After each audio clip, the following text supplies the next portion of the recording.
Lying is defined as making an untrue statement with the intent to deceive.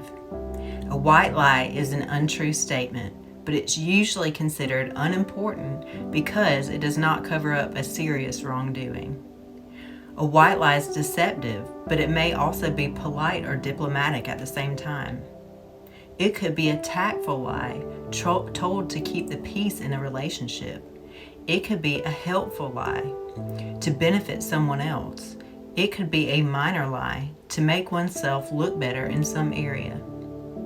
Some white lies are common, lying about one's age, for example, or the size of the fish that got away. We live in a society that conditions us to lie by telling us that in many situations, lies are justified. The secretary covers for the boss who doesn't want to be disturbed. The salesman exaggerates the qualities of his product.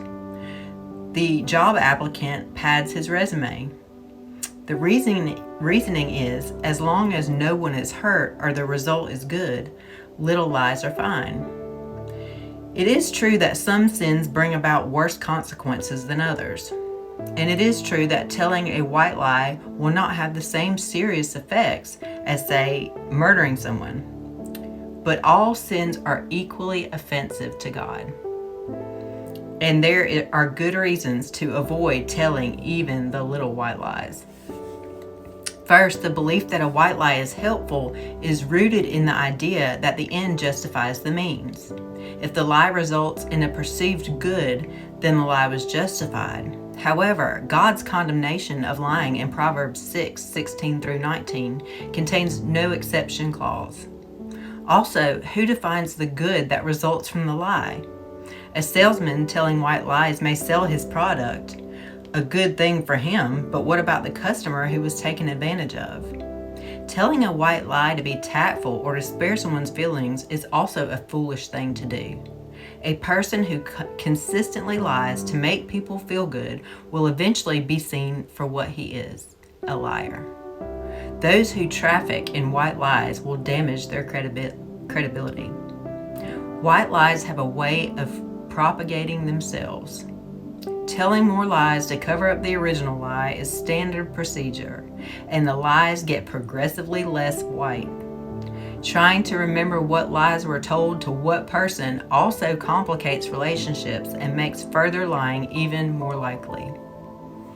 Telling a white lie to benefit oneself is nothing but selfishness. When our words are motivated by the pride of life, we are falling into temptation. Little white lies are often told to preserve the peace, as if telling the truth would in some way destroy peace. Yet the Bible presents truth and peace as existing together. Love, truth, and peace. Zechariah 8:19. Tellers of white lies believe they are speaking lies out of love. However, the Bible tells us to speak the truth in love. Sometimes telling the truth is not easy. In fact, it can be downright unpleasant. But if we are called to be truth tellers, being truthful is precious to God. It demonstrates the fear of the Lord. Furthermore, to tell the truth is not a suggestion, it is a command. Being truthful flies in the face of Satan, the father of lies. Being truthful honors the Lord, who is the God of truth.